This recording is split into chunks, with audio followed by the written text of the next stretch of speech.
सोंगसेंगाम्बो के राजा महान राजाओं में से गिने जाते हैं। उन्होंने अपने लोगों को भेजा कि जाकर के भारत की भाषा सीखो। उस समय इस एरिया में नालंदा में प्रमुख रूप से संस्कृत का उपयोग होता था, पाली का उपयोग होता था, तो संस्कृत भाषा सीखी आकर के 20-25 से ज्यादा कुछ लोग भेजे, लेकिन यहाँ भारत में सरवाइव नहीं कर पाए, मर गए। उसमें से उनका जो एक मंत्री था थोमिसंबोटा, उसने आकर के स्टक बनाया, लिपि बनाए, अक्षर बनाए। फिर 8वीं शताब्दी में आते आते आचार्य शांतिदेव को तिब्बत में बुलाया जाता है, शांतिरक्षित को। वहां जाकर के पहला बुद्ध विहार बना समय। वहां जाकर के 5 जो भिक्षु बनने की, मंक बनने की ट्रेडिशन वहां पर प्रारंभ हुआ।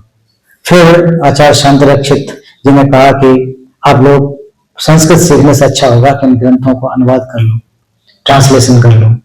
फिर वहां से कुछ पहले से जो स्टूडेंट थे भारत में आए, सीखे, और भारतीय विद्वानों को बुला करके तिब्बत में अनुवाद का कार्य प्रारंभ हुआ, ट्रांसलेशन का कार्य प्रारंभ हुआ। तो जो समय बुद्ध विहार में अलग अलग थे, एक जगह यहाँ पर लोग ध्यान अध्ययन करने के थे, ट्रांसलेशन का वर्क होता था, स्टडी करने का होता था। तो बहुत बड़ा संस्थान तिब्बत में स्थापित हुआ था 8th सेंचुरी में। तब से लेकर के 8th सेंचुरी से लेकर के 13th सेंचुरी, 12 लास्ट जो 10वीं सेंचुरी में जाते हैं, लास्ट में 11वीं सेंचुरी के फर्स्ट में, तो वहां जाकर के उन्होंने ये आपका जो छंगचुक लमजुन, बाद में लमरिन इससे बना जिरिंपोछे का 14th सेंचुरी में जाकर के।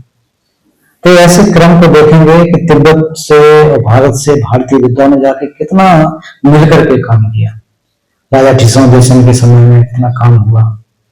तो उन कामों को हम लोगों को हिस्टोरिकल भी पता होना चाहिए कि किन राजाओं का उसमें सहयोग रहा है। भारत में जैसे राजा अशोक ने कार्य किया, उसी प्रकार से तिब्बत के जो कि राजाओं ने इतना मेहनत करके भारतीय विद्वानों को बुलाकर कितने भारत के विद्वान गए। तो विशुद्ध रूप से 5th सेंचुरी, 8th सेंचुरी से लेकर के 13 तक लगभग कितने साल, 500 साल तक, 500 साल, 500 years तक ट्रांसलेशन का कार्य हुआ, टीचिंग का कार्य हुआ तिब्बत में। अच्छे जो है ग्रंथों का, ग्रंथ अच्छे कहा जाए तो ज्यादातर ग्रंथों का अनुवाद हुआ। जितने भी पाली और संस्कृत में अनुवाद थे वो सारे के सारे ट्रांसलेशन हुआ। अभी तक पूर्ण रूप से जो वर्क है अनुवाद हुआ बुद्ध के वचन सिर्फ तिब्बती में मिलता है। चाइना में अनुवाद हुआ, लेकिन बहुत सारे ग्रंथ अभी भी अनुवाद उनका नहीं हुआ है। तिब्बती भाषा में उसका अच्छी तरह से अनुवाद हुआ। तो ये जो हम लोग तेंगुर और कांगुर देखते हैं, कांगुर तेंगुर, इसमें कांगुर का संख्या 110 के आसपास माना जाता है, 100 से अधिक, और जो हमारे तेंगुर हैं उनकी संख्या 200 के ऊपर है। तो कुल मिलाकर के 300, 350 जो मूल ग्रंथ है बुद्ध के, जिसमें सूत्र, अभिधम्म, विनय, तीनों का तुना अनुवाद होता है। उसके बाद बहुत सारे जो भारतीय जो 17 विद्वान प्रमुख हैं उनके कितने ग्रंथ हैं, बोधचर्या अवतार से लेकर के अलग अलग परंपरा, शांतिदेव, शांतिरक्षित, वसुबंधु, दिग्नाग, इन सभी के सभी जो अलग अलग उनके विषय थे उनका अनुवाद हुआ, टीकाओं का अनुवाद हुआ। तो सबसे बड़ा जो अनुवाद का कार्य, ट्रांसलेशन का कार्य तिब्बत में हुआ। 13th सेंचुरी 12 के लास्ट में आकर के नालंदा यूनिवर्सिटी को नष्ट कर दिया जाता है, या जैसा भी उसका इतिहास रहा। तो सोचिए अगर तिब्बत में इसका अनुवाद पहले न हुआ होता तो भारत में ये विरासत पूर्ण रूप से समाप्त हो गई होती। जो नालंदा की परंपरा, जहां से ज्ञान का प्रकाश और नागार्जुन जैसे जो महान विद्वान हुए, धर्मरक्षक, संतरक्षक जैसे, तो पूरी की पूरी परंपरा कोलैप्स हो जाती। तो तिब्बती जो विद्वान थे, भारतीय विद्वान थे, उन्होंने मिलकर के अनुवाद का कार्य 500 सालों तक तिब्बत में किया। और उसको देखो, फिर 1959 में जब ये मुसीबत आए तब तिब्बत से जो भाई बहन आए थे वो ग्रंथों को लेकर के आए थे, टेक्स्ट को लेकर के आए थे, फिर आकर के भारत में स्थापित किया। और आज पूरे हिमालयन क्षेत्र को साथ साथ भारत में भी अगर आप देखोगे तो जो बड़े बड़े महाविहार, जिसमें आप लोगों के क्षेत्र से भी मंक लोग, गेशेमा, खेमको सब बन रहे हैं। तो भारत में एक नालंदा था, लेकिन परम पावन दलाई लामा जी की कृपा की वजह से आज दुनिया में सैकड़ों नालंदा खड़े हुए हैं। तो उनका जो विचार है वो हमेशा कहते हैं कि आप भारतीय लोगों का जिम्मेदारी लेने की आवश्यकता है। जिम्मेदारी लेने का मतलब पढ़ने की आवश्यकता है, उसको रखना नहीं है। अब देखो धीरे धीरे धीरे धीरे तिब्बती लोगों की संख्या भी कम हो रही, तिब्बत से आने वाले लोगों की संख्या कम हो रही, महाविहारों में संख्या कम हो रही। तो उत्तरदायित्व हम सबका है इस भारतीय परंपरा को बचाने के लिए। भले हमारी लैंग्वेज अलग हो सकती है, कम हिंदी समझ सकते हैं, तिब्बती नहीं आती होगी, बट जो हिजोलनेस का विजन है, उन्होंने तब से लेकर के आज अपनी 90 वर्ष की उम्र में भी कुल मिलाकर के लगभग 75 ईयर्स तक, तो परम पावन जी को उसको हमको समझना चाहिए कि 16 वर्ष की उम्र में पूरा देश की जिम्मेदारी संभाली, 24 में आते आते देश छूटा, तब से लेकर के आज तक बिना थके इस बुद्ध परंपरा को के साथ साथ जो मानव मूल्य है वो उनको कैसे रख रखाव किया जा सके, उसके लिए पूरा जीवन समर्पित कर दिया। तो हम लोगों के साथ में, हम लोगों के सामने एक जीवित बुद्ध हैं जिनको हम देख सकते हैं। आप लोग भी सौभाग्यवान है, इस शहर में कई बार आए परम पावन, 10 बार से ज्यादा यहाँ पर पधारे। मैं भी सौभाग्यवान हूँ, हमारा अपना कोई पुण्य होगा जो कि पिछले 15 वर्षों से उनके साथ काम कर रहा हूँ। आप इस टिबेटन लोगों की वजह से मैं जो विषय का अध्ययन कर पाया। नहीं तो भारत में ऐसी व्यवस्था नहीं है, सच में कहता हूँ। भारतीय होने के नाते अगर मूल रूप से देखा जाए तो कोई सेंटर भी हम लोग नहीं बना पाए जहां पर ऐसा अच्छे से रिगरस स्टडी हो सके। तो आप लोग यहाँ तिब्बती लोगों को मैं धन्यवाद देना चाहता हूँ कि आप लोगों ने भारत में ऐसे कई एक नालंदा स्थापित कर दिए। और परम पावन जी ने, आप लोगों ने कितने, जो हमारे बुजुर्ग माँ बैठे हैं बहन, तो लोग कितने कष्ट उठाए। हम इनके बुजुर्गों से जब सुनते कहते हैं कि इनको रोड बनाने का काम मिला था, कितने कष्ट उठा करके आज उन्हीं लोगों को परम पावन जी की वजह से दुनिया में बड़ी श्रद्धा के साथ, मेहनती लोगों के साथ देखा जाता है। तो हम लोगों के लिए सौभाग्य की बात है। कहीं परम पावन जी कहीं दूसरे देश में चले गए होते तो आज भारत में बुद्धिज्म का क्या सिचुएशन होता। हिमालयन क्षेत्र में बार बार आते रहते हैं, आप लोग जाते रहते हैं। अगर कहीं दलाई लामा अमेरिका यूरोप में बस गए होते तो तिब्बती लोग और विद्वान खेम्पो जैसे भारत में होते क्या? हम लोग के स्वभाव की बात है। तो ये भी घटना ये विलक्षण घटना है कि दलाई लामा जी भारत में आते हैं, उनके साथ सैकड़ों रिम्बुछे गेशे आज देखो हर जगह मिल जाएंगे। तो जो ज्ञान का एक स्थान था जिसमें गैप हो गया था 13वीं सेंचुरी के बाद से लेकर के 20th सेंचुरी तक, लगभग 780 ईयर्स तक, वो ज्ञान को फिर से उन्होंने एक फैला दिया।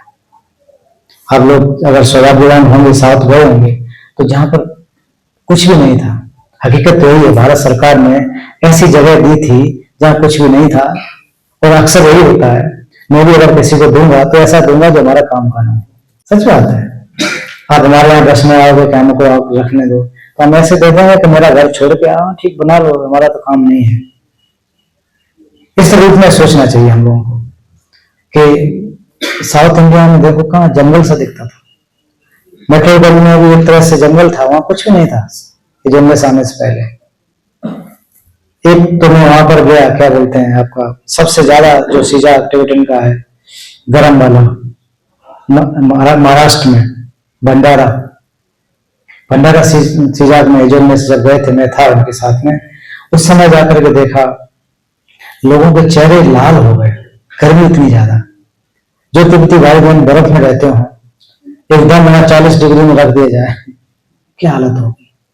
लेकिन फिर भी वहां रह करके एक ही विजन, एक ही लक्ष्य के साथ कि हम कैसे इस परंपरा को, अपनी लैंग्वेज को संरक्षित कर सके। तो बाकी बहादुर लोग हैं, मैं आप बहन भाई से कहना चाहता हूँ, इतना कष्ट होने के बाद भी इस भारतीय परंपरा को आपने जीवित रखा।